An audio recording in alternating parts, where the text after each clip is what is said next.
When you saw the videotape at my house of yourself at that time, you didn't want to look at it? No.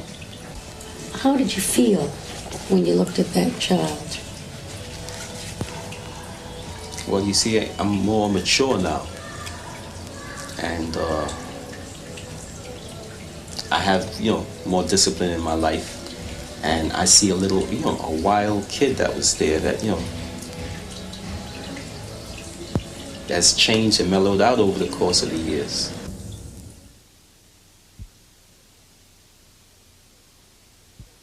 They tried to take over one of my division, but they didn't quite make it, and we killed 2 of their guys. They tried to burn down my clubhouse. We killed 2 of their guys. And 5 of their guys rolled up on one of the savage nomads. You know what they told them? Oh, we're going to give you hell, baby. We're going to give you hell. And they didn't even kill him.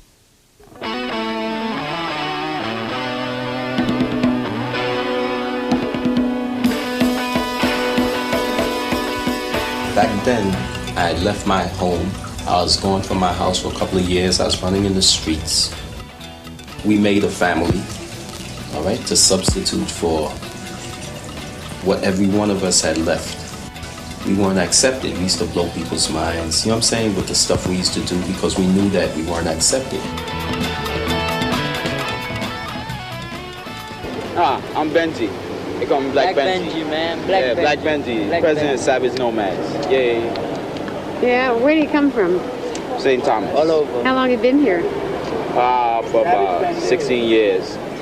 Are the Savage Nomads a tough gang? Very so. Yeah. Very much so. How about you? What's your name? Blackie. Blackie? And what's the name of your guy? Savage Skull.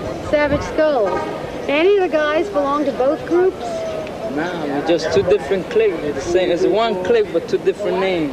Do you help each other out? Yeah. Definitely.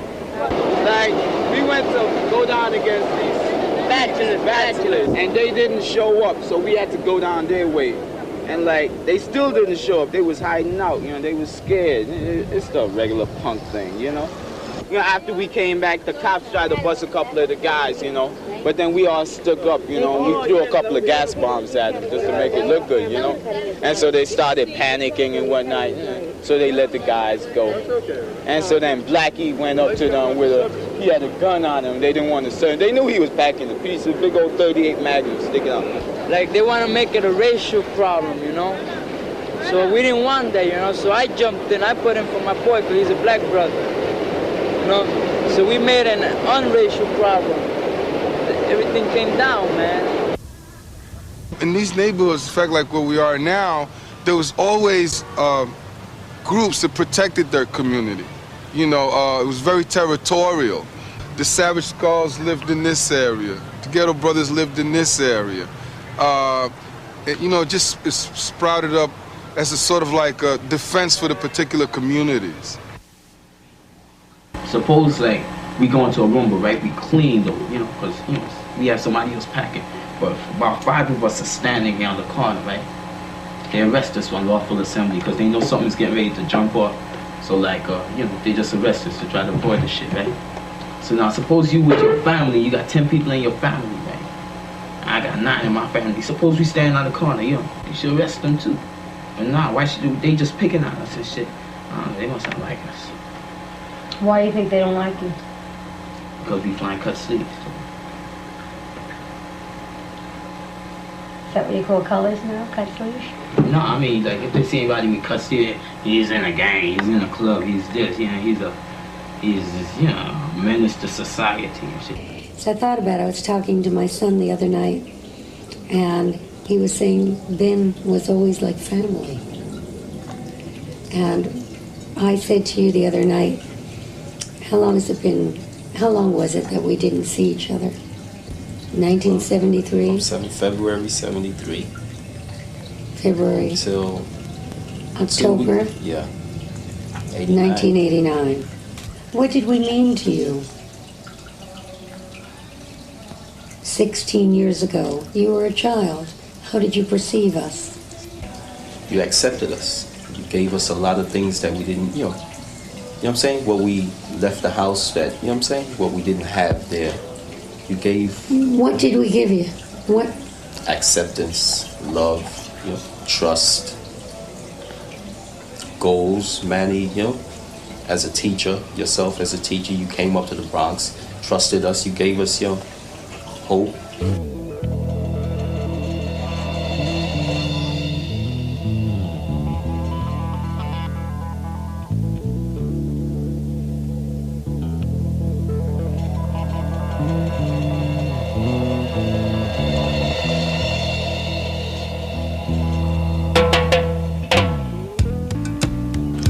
My first teaching job in New York City was in the South Bronx.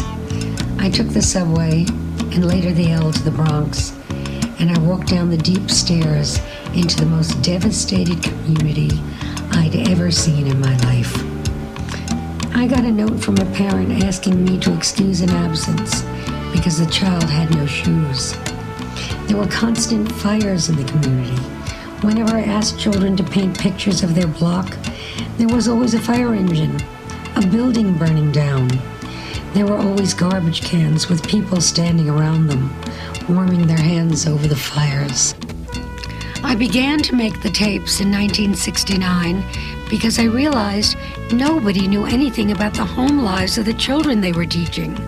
So I thought that because I had the ability to get close to people, and because I was close to some of the kids who were out in the streets, that I would be able to explain to teachers why the educational system failed to meet the needs of certain more independent and very bright students. You married? No. You go to school? No. You got a good education? Yes. How? So what grade did you finish? I went up to the 9th grade. Oh, that's not good. That's not good. That's not good. That's not good. But I bet you, my level, my IQ is higher than all three of y'all put together. Okay. Why did I quit school? I got locked up, right? And after I came out, I tried to get back into school, you know? And so they said, all right, I went into Morris. They said, okay, you gotta shut up. It was night school. I was working, excuse me. I was working at the time, so I had to go to night school. See, I made an effort on my part. And so I tried to go back to school and shit, but they said I had to get my old day school record. So when I went back to Clinton, I was lying down on the staircase outside of Clinton on the main entrance because it was real hot on the inside. And so then the school cop came out. He took me inside and tried to arrest me. And so I had to try to explain to him, but he didn't want to listen. So then when I asked the dean knew that I had a purpose of being there, but the cop called him over to the corner and told him they was going to run a little game. You know? He probably needed a bust or something. And so, you know, he busted me. Ever since then, I haven't gone back to school, you know, because I had to use a false name. Because, hey, what was my highest grade? 99s, 98s, 97, and my least was an 85. The same with me. The same. Yeah, I was pretty strong-willed when I was in school. I was, you know, above average. I was in a college-bound program in that school. I was outspoken. I wasn't given to accept everything that, you know, they gave to me. You wouldn't like them if somebody turned around and you had a family and they struck at you or they struck at your family. Well, if I knew I was going to take that chance, I wouldn't have a family. I won't get a family. Right now, you're taking the chance with your own life. Hey, yo, somebody tried to take my life already. He blew his chance, and I took his life. Now he's sorry. You only have one life. And so how did the people in the neighborhood around you regard the Savage Nomads? Those that knew us, that we had to interact with, they loved us. We used to get up in the mornings, go to their house, drink coffee, eat. They used to bring us food during the day, during the evenings, you know. Those who didn't know us, they saw different people, and, you know, we really didn't care, and we used to do things that would, you know, show them that we didn't care, so they didn't like us, they didn't accept us, you know. Now I'm cutting out because I ain't cutting out no place. I'm going to court tomorrow. And like I'm going for sentencing, and I don't think I'll be back. How long do you think you'll be away? I don't know. But I got a gun size, man. And like, they wait until the ballistic test come back. to find out, you know, if it has a homicide. If police bring it back and it's hot, and it's gonna go up to Supreme. So far, the lawyer kept it down in criminal. And that's good, you know, for a gun charge. You know how, you know, guns being busted with guns. It's bad nowadays. But when you went upstate, you told me that you became involved in legal activities there. Well, you know, I was in, I consider myself in a lot of trouble legally. You know what I'm saying? Benji's a new pack. Okay. I was, you know, I wanted to assist in my defense. I was assisting in my defense. And I was going to the law library. They would give me cases and citations and, you know, so I got real familiar. And I got, you know, I realized that if I was going to get out of jail, that's what I'd really have to, you know, really get deeply involved in the law. What is that? I'm talking. That's lemon juice. You have to put it in water and put sugar to make lemonade. Drink the milk. Anyway.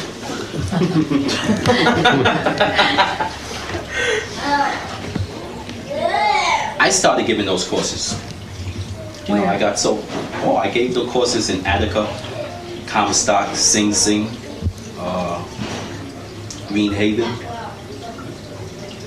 a couple of different, you know, prisons. Everywhere I used to go, you know, the reputation preceded me. I was real good, and I went right to the law library. What kind of reputation As a for what? jailhouse lawyer, I used to represent people, a lot of people in jail. Not as the Savage Nomad president. No, not as you know, but everybody knew me. It's a small community. Everybody, oh, that's Benji. Yeah. No, you need this. Go ask Benji. You know, Benji has a good heart, but he did a few little things every now and then. I met him, he was riding on a motorcycle.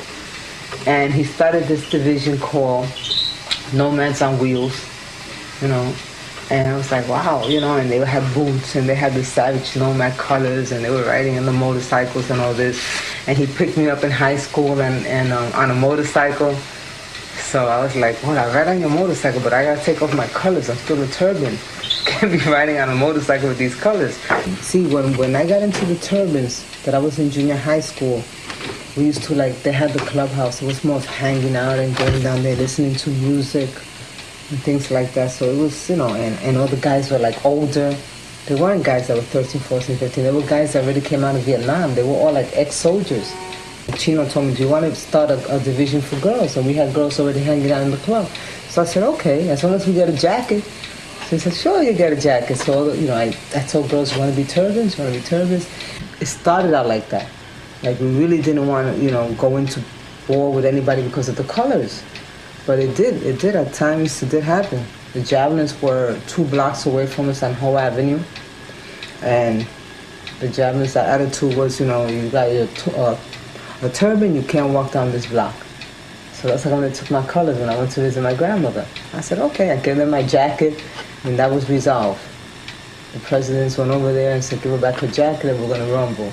In a way, it was a political game, but at the same time, if you mess with them, the guns came out. While other gangs at that time still have bats and chains. No, they didn't have no bats and chains. They had 32s, 38s. So we didn't question where they got the guns from, because it was very rare that there was a rumble in the Turbans Club. You know, they weren't into rumbling yet. And they weren't into the jackets. They were into dressing nice and having a lot of buttons and looking more political. You know, than the rest of the guys. I never thought I would be a nomad. I said, oh, these nomads, those Irish girls, and the way they look and the way they dress.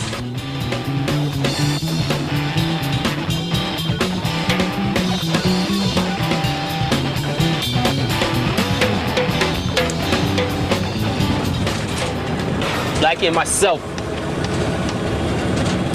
we went to school together. We went to 52.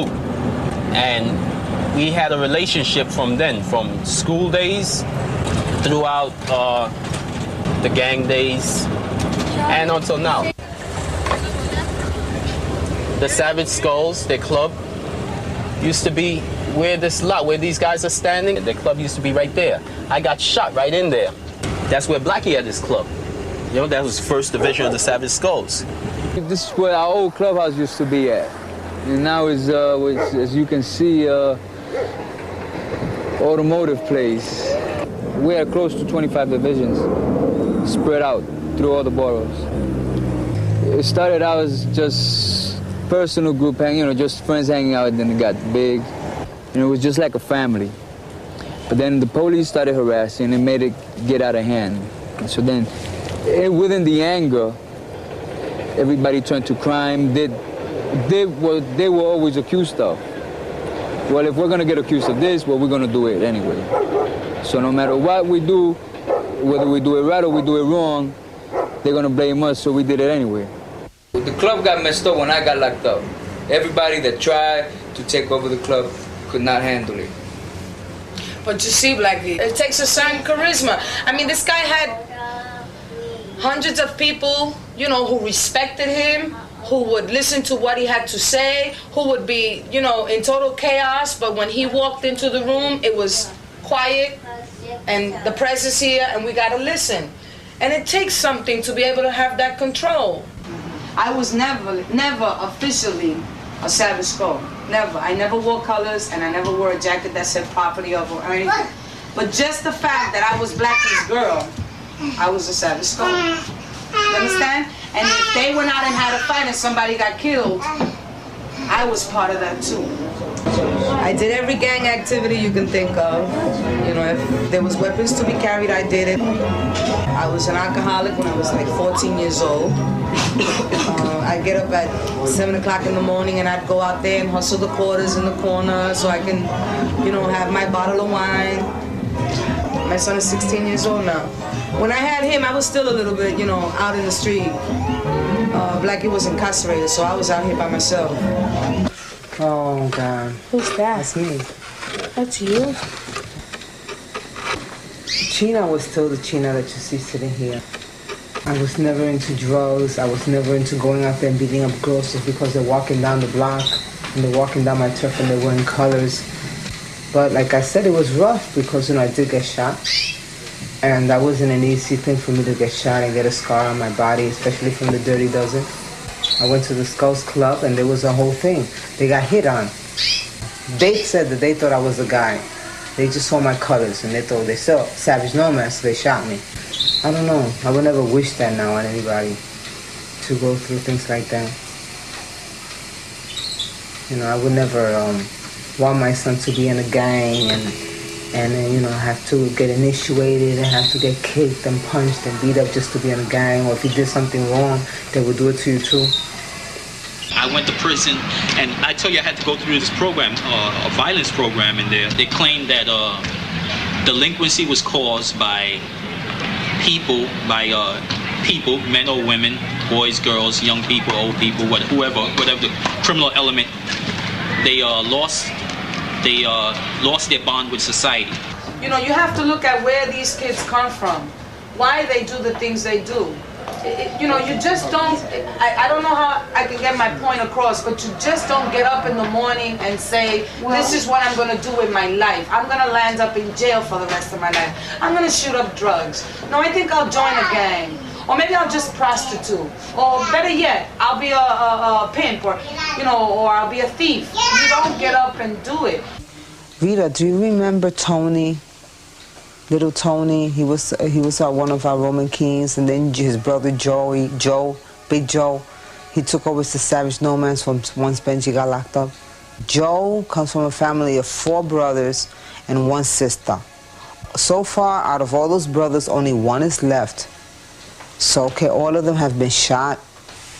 The sister died of a drug overdose. And see, this whole family here of 4 brothers and 1 sister come from a family where their mother, she was a gang member too. So I think that just surviving has to do with your family influence, okay? Because if your mother's in the gang and then you're in the gang and everybody's in the gang and eventually you're out there doing things what you're not supposed to do, they all wind up in jail.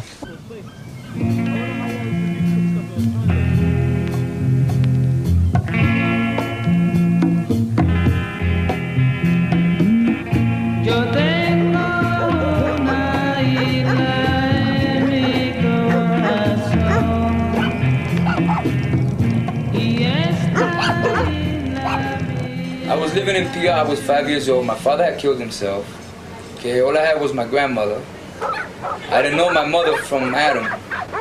One day I'm in school, you know, on the recreational period, and this lady comes up to me, just snatches me out of the yard, and she says, "You're coming with me, I'm your mother." I said, "You're not my mother, you know, my mother's home, you know, I'm talking about my grandmother." Next thing you know, I'm over here in New York. Don't know what's going on here. They put me in a school, I don't even know English, and that was it. About 6 months later, I was out on the streets. I was running away left and right. When I was up to 8 years old, I was already out in the streets. And from there, I just went and did everything on my own.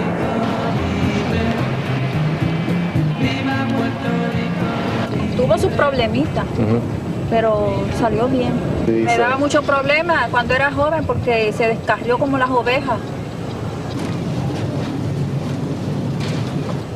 Cuando tenía como unos 13 años así, comenzó a irse de la casa, a tener mala compañía. Entonces yo me tiraba detrás de él a buscarlo. Cuando yo me cogía coraje le daba duro. Sí, le daba duro, ¿verdad? Yeah, with a black bat. Sí, yeah, I had a black bat right there at the door. Dios mío, me ponía frenética. A él le pegaron 2 tiros. Sí, a él le dieron 2 tiros, otra ganga. Sí. Él precisamente ese día estaba en casa él. Y entonces yo le aconsejé que no se fuera, pero él se tiró y se fue. Y cuando yo vine a saber, él estaba en el hospital.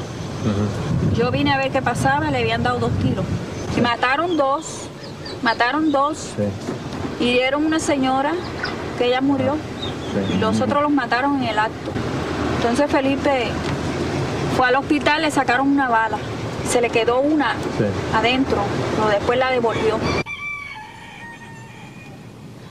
Las esperanzas que yo tenía era que él estudiara y que pudiera llegar a ser alguien en el mundo, ¿ves? Sí, y bueno, es lo que todas las madres queremos con los hijos. Sí.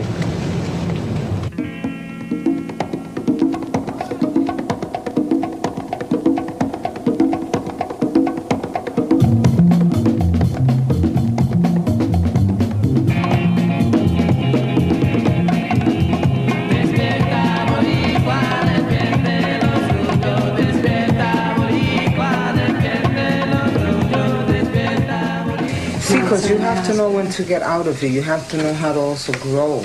It's not just being in the gang and after your old man gets locked up, you know, you go crazy. That's ghetto girls. See, the ghetto girls are very political in a way. They did a lot of good things. Cleaning the streets, helping the kids with their homework. You know, they were into all this kind of a hippie thing too. You know, listening to their heavy metal and their Beatle albums and all this. The original concept of the Ghetto Brothers was really my brothers. Me, Robert, Victor, Raymond. Was purely a brother thing.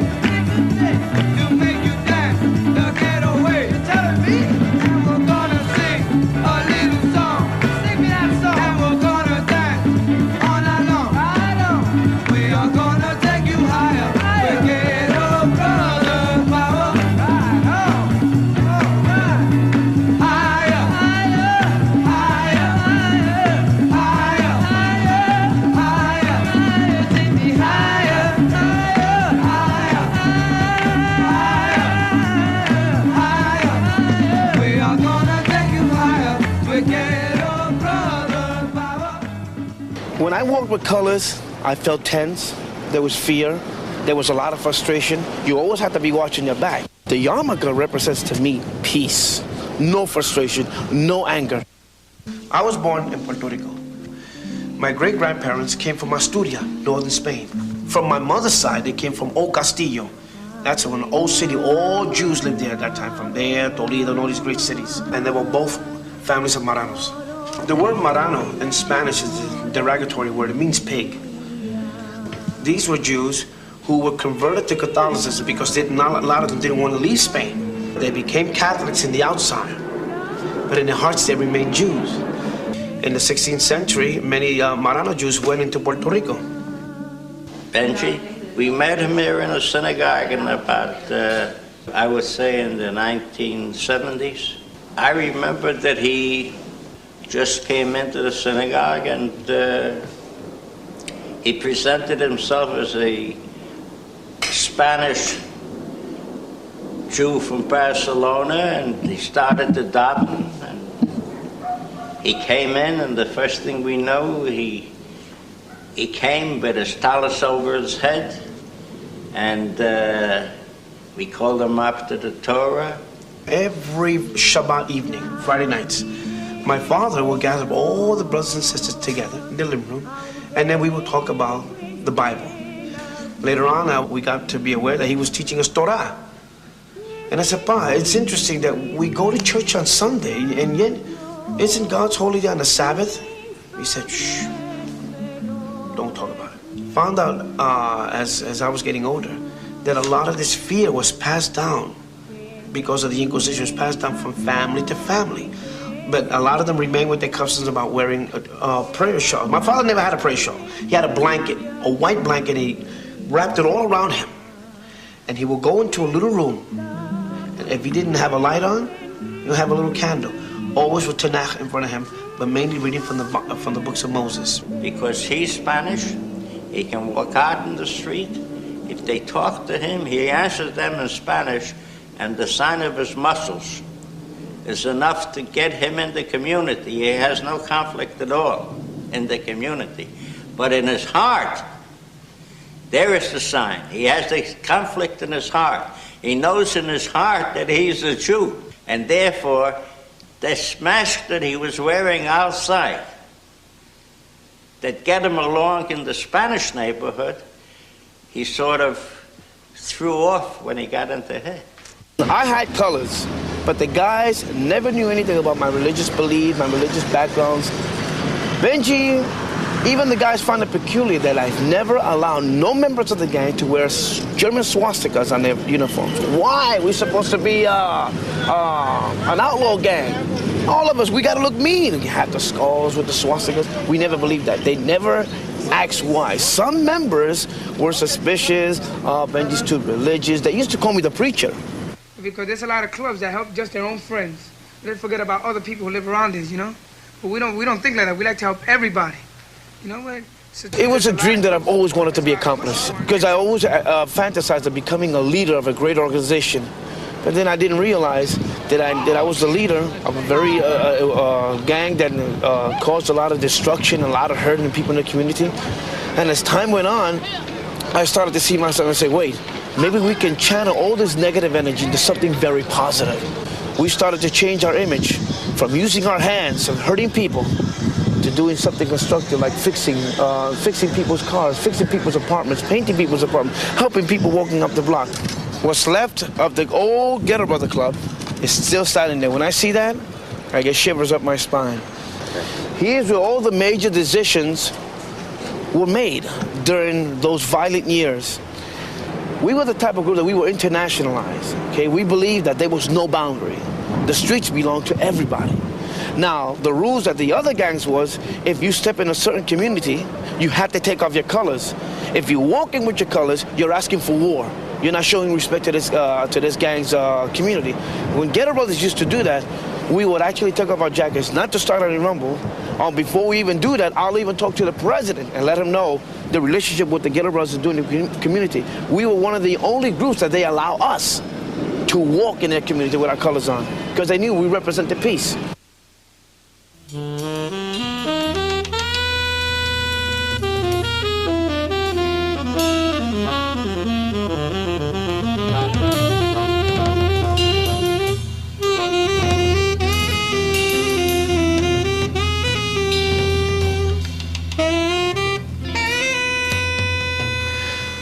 Benjamin, also known in the streets as Black Benji, was ambassador for the Ghetto Brothers. He was beaten to death when he tried to intervene between two other gangs. Instead of retaliating, the Ghetto Brothers convened a peace meeting of all the gangs in the South Bronx at the Boys Club on Hoe Avenue. This event marked a turning point in the history of the gangs as they began to turn away from violence to become a positive force in the community. Black Benji was the third staff leader in the Ghetto Brothers. His job was to make peace with other clubs, bring in the presidents, the vice presidents, and the warlords to our division, let them know what the platform of the Ghetto Brothers is, what do we stand for, and what is our objectives. We came down the stairs, right? And we stopped there. And there was about 13 to 20 of us. And then when we looked down, we seen him. That's when Benji came out, and Benji said, he took a step forward and he said, listen, brother, we're here to talk peace. And the guy, he came out and he said, I don't know, he said, piece of shit. And he must have took a jump. It looked like he threw a kick, but he must have took a jump to grab a pipe. Black Benji, at that time, was getting beat up right in the very corner. We found out an hour later, after he was taken to the old Lincoln Hospital, that they killed him. Oh, there were 3 gangs involved. You had 7 Immortals, Black Spades, and the Mongols.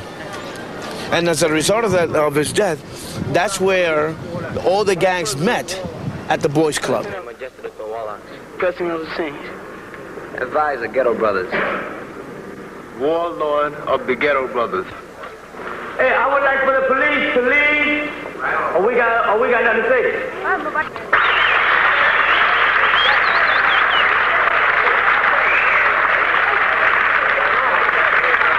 Know when we came to your turf, man, when Black Benji died, man, that's when we came to your turf for Static, man. I'm gonna tell you what's happening now, because all this shit is bullshit, man. You see, because wow, man, we didn't have no Static with you people, man. All we did is ask you people for the colors, man, and you people didn't give us our colors back. When we have Static, man, we settle out among ourselves, man, because wow, we got to live in this district. The whitey don't come down here, man, and live in the fucked up houses, man. The whitey don't come down here, man, and have all the fucked up fucking no heat in the fucking winter time, you understand? We do, Jack. So therefore, wow, we got to make it a better place to live, you understand?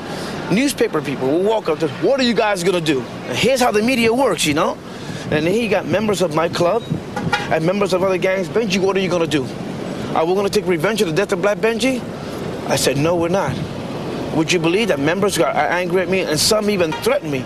I said, to take revenge will make Benji's peace annul. It will mean nothing. We'll make it void. Even though we had colors, we were a gang, we'd never look for trouble, man.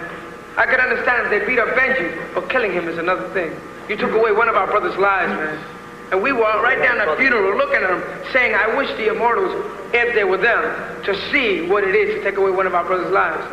You don't want us to become a gang again, right? Because I know you, right? Don't I know you? You was up in the meeting and you told me, Benji, I want to get out alive. Didn't you tell me that? Benji didn't get out alive. Benji died. They took away my brother's life, man. The thing is, we're not a gang anymore. We're an organization. We want to help Black and Puerto Ricans to live in a better environment. That's how a lot of gangs got together as a result of the death of a brother who went out to make peace and not war.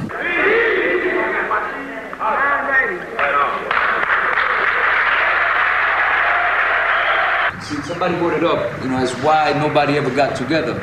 A lot of people fail to realize the police, even though we used to fight against each other, sometimes those fights were caused by the police, because if we ever did band it together, all the clubs in the Bronx, they will have a hard time. Blackie's got a point there. I've been visited by several times, FBI, police officers. They always say there was something up with the GBs, who was getting too political, the young lords were getting involved with the gangs, the Black Panthers were getting involved with the gangs, and that was bringing a lot of this political influence into the Bronx. You remember what? We are being oppressed by the North American Yankee. We the Puerto Ricans should rise up and defend ourselves against these dogs who will oppress us and liberate our country from capitalism and imperialism. The North American is trying to steal our identity as Puerto Ricans and call us Americans. We Puerto Ricans are Puerto Ricans to the day we are born until the day we die. At that time, we had a lot of influences. We had you, your family. We had the times. This was early 70s. It was a time of change. We had a lot of things coming at us. We wanted to change the social order. I remember when we first met, Jose Torres and I, the first thing he asked us, he says, so Benji, what do you represent? I said, well, we're the Ghetto Brothers. that a gang? I said, well, it was a gang, and we're changing ourselves in a political organization. He said, what do you guys believe in? Complete independence from Puerto Rico. He said, what affiliation are you with? I said, well, at that time it was called Movimiento por Independencia. That's correct. Juan Maribras. I said, we're connected with Juan Maribras. We like this platform, and I feel that the Ghetto Brothers are going to fashion themselves after them. I met Oscar Colazo. I met Lolita Lebron. By the way, those are the two of the persons who attacked the Blair House. And the House of Representatives. That's right. In 51, that's right. 1951. They shackled themselves into the baluster and they just started shooting. Viva Puerto Rico Libre, and all hell broke loose. A strong woman to me was somebody like Lolita Lebron. Okay, because Lolita Lebron was from the Seven Nationalists, which was a political group that woke up in Puerto Rico, and I found her to be a good role model because she was a mother, she was struggling, and she wanted her island to become something better. Okay, the children in the island, more education, more centers, more places for the kids. I used to go to Puerto Rico every summer and stay with my father, my grandmother, my sister. My sister graduated first from law school. I learned a lot from her and her crew from the college because she went to the University of Law and everybody there was like a nationalist. She was always for the freedom of Puerto Rico. So her thing was that Puerto Rico is an oppressed country because of the white man. Okay, because when they went over there, they bought a lot of farms off and they bought a lot of territory that belonged to the Puerto Ricans. Like we had sugar fields, we don't have them anymore because a lot of the people sold their land to the Americans, which built hotels and condominiums, and then these people came to the United States thinking that they were very, very rich, which turned out to be the opposite. Once they got here, they found out the money didn't last long. They winded up in the ghettos, which we call barrio. And then finally at the end, they had to go to public assistance. And my sister got to go to Cuba, and she met Castro. My father was against that. Over there, that's like being a rebel. My father is very Republican. And my sister, she was a nationalist, so he had a fit. In her room, she had a picture of Che Guevara, and she had another one, Aviso Campo, and you know, all these things. He just hated it. He just said, oh, put the picture somewhere where nobody sees them from the windows.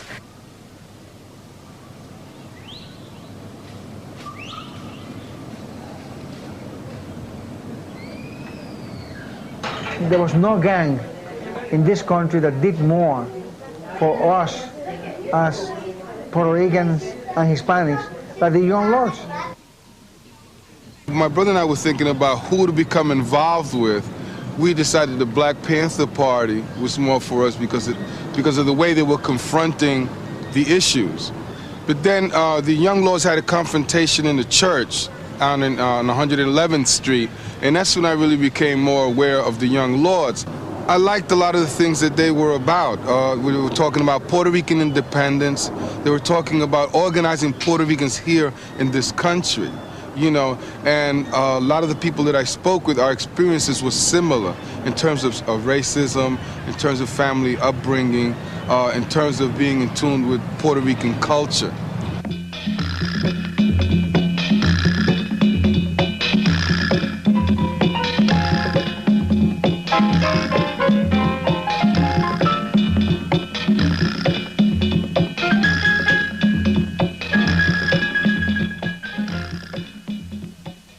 Let's say if we're down here and I look up and I see this whole line of savage skulls. And it was almost like, you know, one of these movies that I've seen, you know, where they depict the Native Americans on their horses lined up, you know, suddenly, and they're all coming down this hill. And they all start coming down towards where we were. And they're like walking in unison again.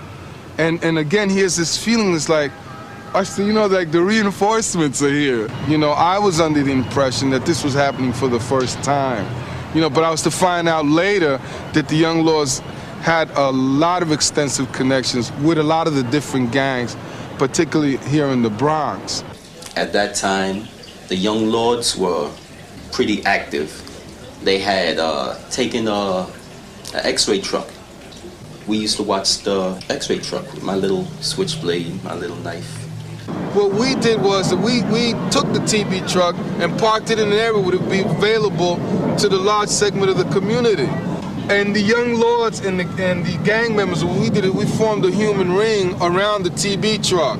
They were supportive in situations where there was always a strong possibility that the police were going to, quote, vamp on us. I think it was a great moment of education for Puerto Ricans as a whole here in New York. And I think that we mature unbelievably in those 6 or 7 years that the young lords were very active.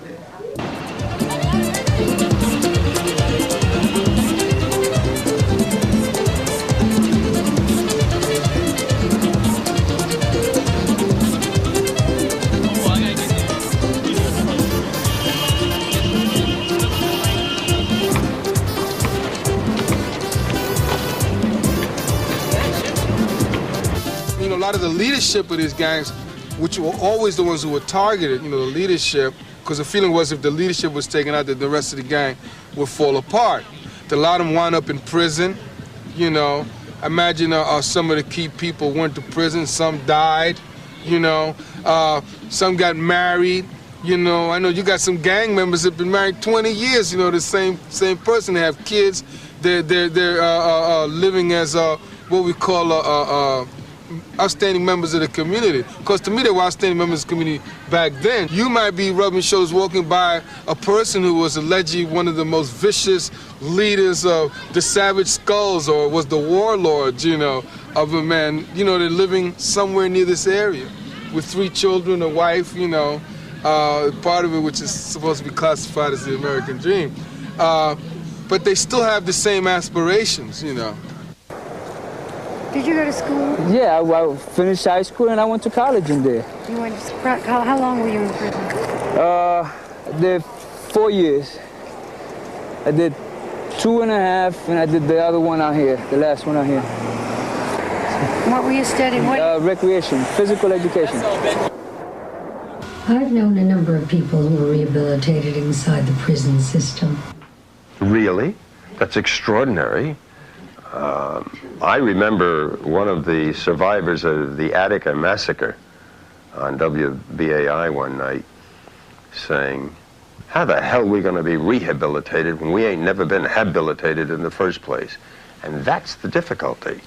Psychiatrists say that if you're going to rehabilitate somebody, you got to get them when they're still in the crib that early. And you know that most of the kids we're talking about certainly don't have access to that kind of medical consultation. I'm melancholy about the prospects for most of the kids. It frightens me. The case that you just cited, of course, I think is extraordinary. And probably very worthwhile.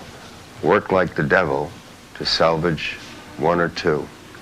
Once in a while, I go back to the past and want to go out there and keep on banging heads. Serious? Yeah. So that's my problem right now, at this very point right now. I'm hanging out too much. I'm starting to, I see a lot of the brothers are reuniting over here on Mount Eaton. Right. A lot of old Savage Snowmans that I know. Right. And maybe I get a flashback. I don't know what it is. I just want to go out there and hang out. He gets them flashbacks. It became a lifestyle.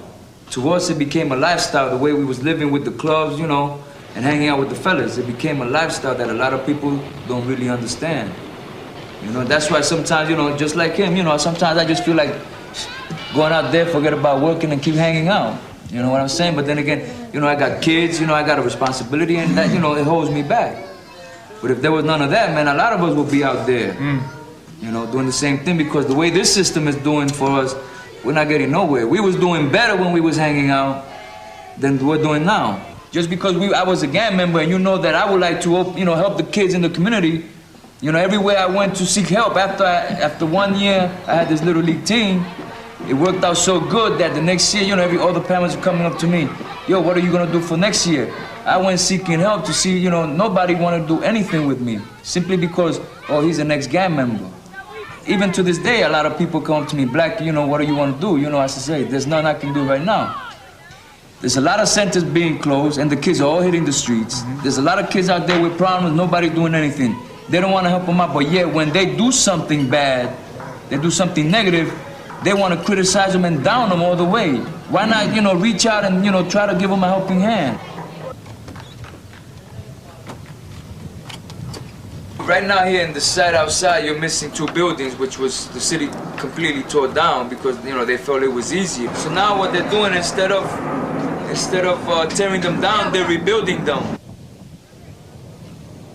I got the kids helping me to load up the old beams so they can get cleared out, so the workers can have room to work. You know, so being that they got, you know, they're not doing anything but just hanging out, so I bring them to help me out. And, you know, they make some money too. My children, my nephews, keep them away from the streets, you know?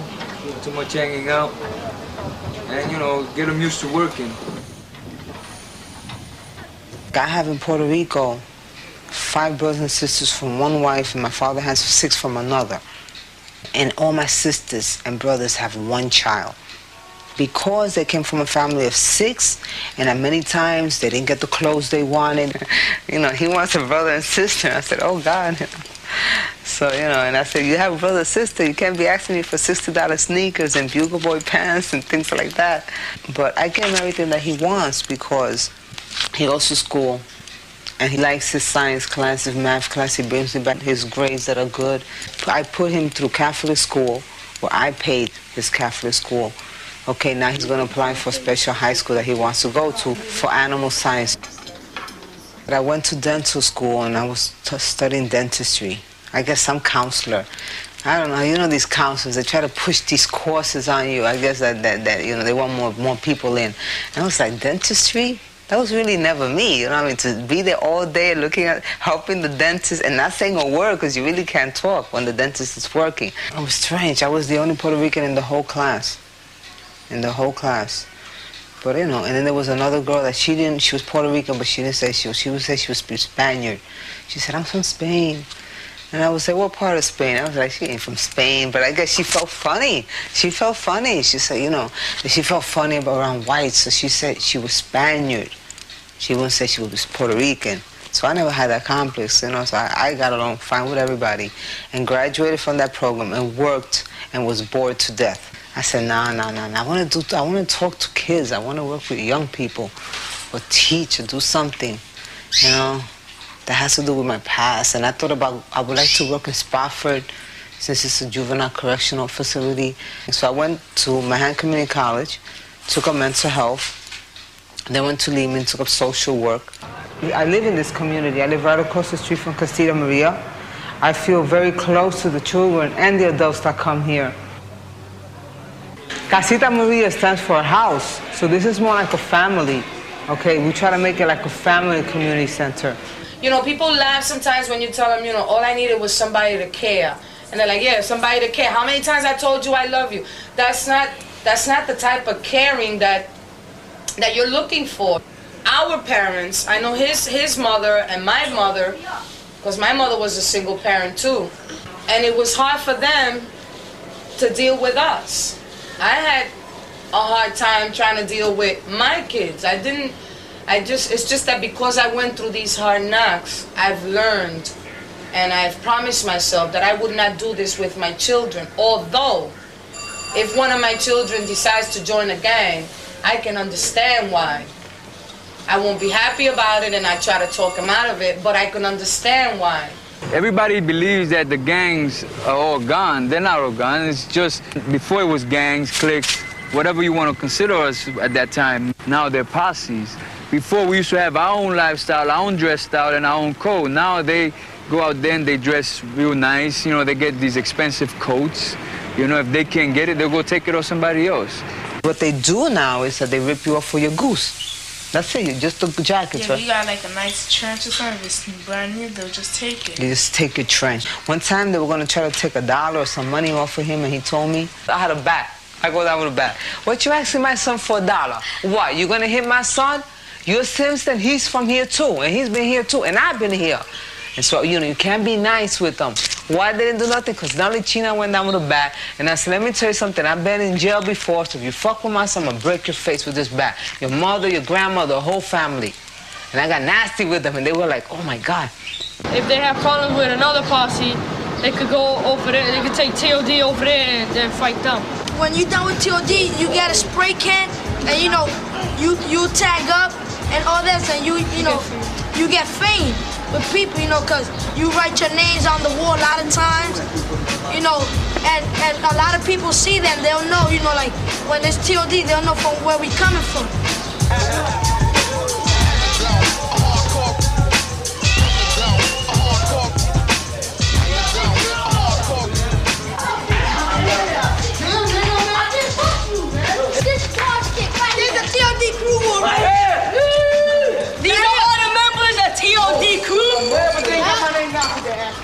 Right here, this is the list here, the crew going down, it's on the sides, everywhere. The mighty Bronx. This is a hangout. This is a place where all the throw. Why did you form a posse to begin with? Yeah, we got tired of all this stuff, you know, pushing us around, so we just said... So we just made a posse, you know, we just gathered around. Well, in order to get in it, you gotta get beat up. And then, after that, then you be down. You know, instead of taking it out and fighting, you do it by games, you know, by having, you know, well, yo, man, we meet you in the handball court or in the basketball court or we'll do this. You know, that's how you do it, man. Because you don't know what's out there. They might come over here, you might end up in the hospital. Or you might do something to one of them and then what? You're gonna end up in jail doing what? Time. Well, I think now it's worse because they'll go upstairs and get their guns. And you could even end up, you know, in a funeral home. What kind of guns you talking about? Like automatic, 35, shotguns, 25, barrels, double barrels. If a guy, he got new sneakers, and you step on him right away, he want to kill you. Yep. See, what you got here is two different posses, just, you know, 2 blocks away. Now, if we can get these 2 groups together, then what's to say that we can get the other groups together? Maybe, you know, if we show the other blocks and everybody else that we're doing something about it, and if you want to participate, you got to bury the hatchet. We got to show them that we're here to do something for ourselves, not kill each other off. These were very bright young people who, if born into other families, could have been senators, congressmen, and community leaders. Instead, that energy was taken into the streets. When I went back to the Bronx, it was so wonderful to see my old friends and to see their personal achievements, despite the difficulties of youthful lives within poverty and violence and limited opportunities to achieve educational potential and work that is satisfying. It doesn't feel like the end of life as long as people have begun to empower themselves.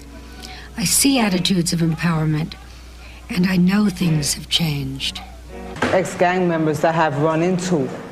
It's very interesting, but most of them when I talk to them, they either social workers, they either work in a drug rehabilitation program, they either work in a school, or they either work in counseling. I think about basically they're still within the community as social workers.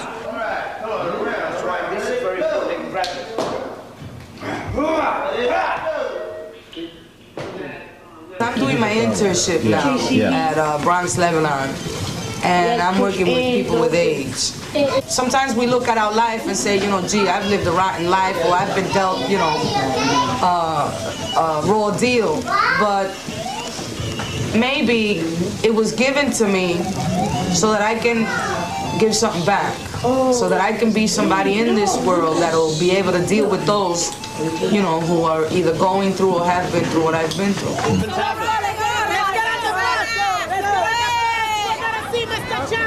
If it goes and people get into a majority and they go in masses, it will be changed, because anything, you can change anything you want if you want it bad enough. 2, 4, 6, 8, we the parents will not wait. Y dice él que la prensa puede entrar hasta el primer piso y nada más porque el meeting va a ser privado. We came here to see the Chancellor, who did not see us. He in turn sent us a representative from his office. Okay. Hernandez, as I heard, while we were upstairs, it was a group of 6. While we were upstairs talking to the representative, he sneaked out the side door. So that goes to show you how our Latin representatives deal with their Latin constituents.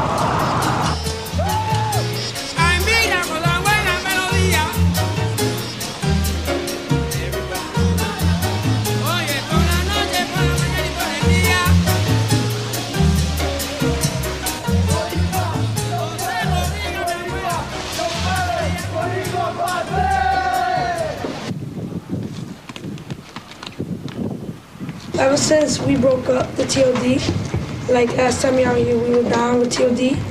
Since we broke up, it's been hard for us. Like, people look trouble for us.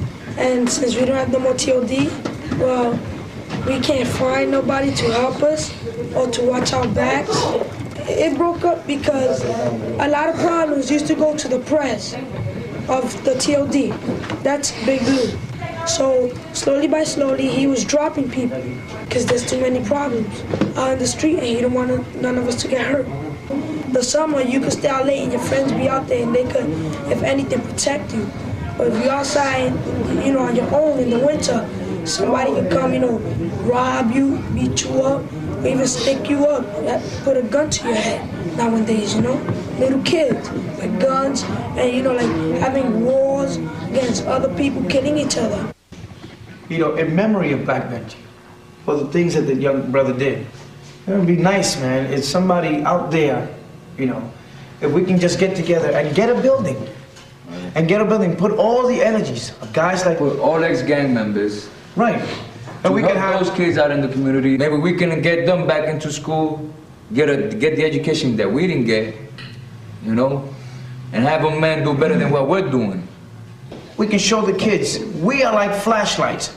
We show you the way. Don't go to that side, brother. This is the way. We've been there before. We're preparing you for a better future. You don't need to go back there. You don't need to hire teachers from California. You don't need to hire teachers from way out yonder. You got them right here. I want people to say the Ghetto Bros has done something. I want my child to say when he grows up, well, my father's done something for society. See? And I want things to change, man, because I don't want to be living in the South Bronx where everything is messed up. I don't want my son to be walking in glass streets. I don't want him to live in a building that's all messed up in the ghettos. I want him to live in a good environment.